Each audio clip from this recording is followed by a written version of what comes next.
Hello friends, फिर से लौटे नई वीडियो के साथ। आज क्लास 9 का लेक्चर 4 है, जिसके अंदर हम यूनिफॉर्म स्पीड, वेलोसिटी और एक्सेलरेशन को डिस्कस करने वाले हैं। चलिए दोस्तों, अपना टाइम वेस्ट वीडियो को स्टार्ट करते हैं। दोस्तों, हमने प्रीवियस वीडियो में पढ़ा था कि स्पीड क्या होती है और डिस्टेंस और डिस्प्लेसमेंट के बारे में पढ़ा था।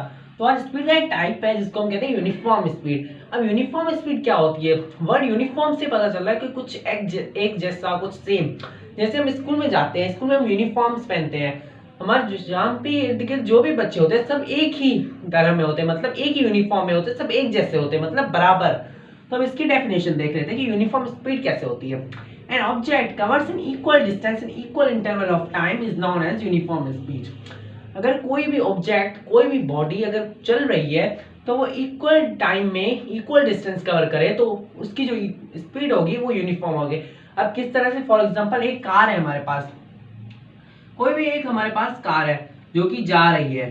तो जो कार है वो जा रही है, फॉर एग्जांपल उसको यहाँ से लेकर 2 किलोमीटर तक जाना है। कहाँ तक जाना है उसको? 2 किलोमीटर।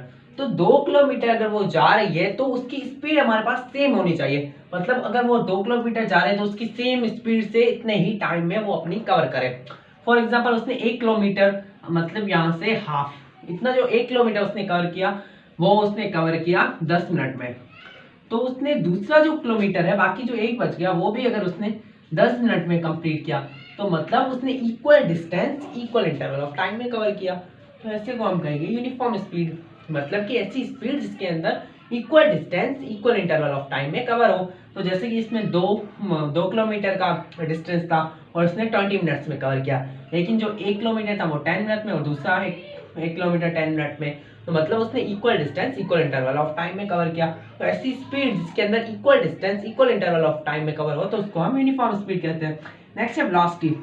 हमने स्पीड को देखा था पहले कि जो भी, अगर कोई भी बॉडी है, अगर वो डिस्टेंस कवर करे किसी टाइम में तो उसको स्पीड कहते हैं। स्पीड जो हमारे पास स्केलर क्वांटिटी होती है, क्योंकि उसके पास कोई भी डायरेक्शन नहीं होती, तो उसको डिस्टेंस ही कवर करना है, फिर वो जहां से भी करे। लेकिन वेलोसिटी के अंदर क्या होता है?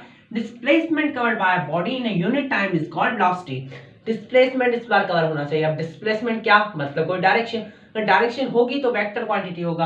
हमारे पास जो वेलोसिटी है वो भी वेक्टर क्वांटिटी है। वेलोसिटी और स्पीड सेम ही है, बस थोड़ी क्वांटिटीज का डिफरेंट है। वो स्केलर है, वो वेक्टर है। तो वेलोसिटी क्या है? डिस्प्लेसमेंट हमारे पास कवर हो किसी भी यूनिट टाइम के अंदर तो वो हमारे पास वेलोसिटी बन जाती है। और इसकी एक और definition, rate of change of displacement is called velocity. वही सेम बात कि अगर डिस्प्लेसमेंट चेंज हो, अब रेट कब लगता है? रेट तब लगता है जब वो किसी भी चीज के साथ अगर टाइम जुड़ा हुआ हो तो उसके साथ रेट लग सकता है। और ये क्या है? यहाँ पे लिखा हुआ है it is a vector quantity. ये एक वेक्टर क्वांटिटी है क्योंकि इसके कोई हमारे पास डायरेक्शन दी गई होती है। और इट्स यूनिट इज मीटर पर सेकेंड। इसका जो यूनिट होता है वो मीटर पर सेकेंड। यूनिट को हम किस तरह से निकालते हैं? उसकी फॉर्मूला से हम निकालते हैं। फॉर एग्जाम्पल, ये वेलोसिटी है जिसको हम v से रिप्रेजेंट करते हैं, और स्पीड को भी हम v से रिप्रेजेंट करते हैं। लेकिन अगर वेलोसिटी है तो उसके ऊपर छोटा सा एरो लगा देंगे। और उसका जो फॉर्मूला होता है वो होता है डिस्टेंस अपॉन टाइम। डिस्टेंस को s से रिप्रेजेंट करते हैं तो हमने s लिख लिया, और जो डिस्टेंस का यूनिट है वो मीटर और टाइम का यूनिट सेकंड, तो मीटर पर सेकंड, या इसको हम इस तरह से भी लिख सकते हैं, मीटर पर सेकंड। Then uniform velocity.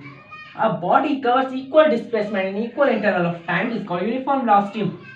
ऐसी कोई भी डिस्प्लेसमेंट जो कि हमारे पास इक्वल इंटरवल ऑफ टाइम में कवर हो तो ऐसी वेलोसिटी को हम यूनिफॉर्म वेलोसिटी कहेंगे। जैसे स्पीड में यूनिफॉर्म स्पीड थी, यहाँ पे यूनिफॉर्म वेलोसिटी है, तो सेम है। तो दोस्तों, कैसी लगी हमारी वीडियो? अगर वीडियो अच्छी लगे like, subscribe, share and comment करना ना भूलें।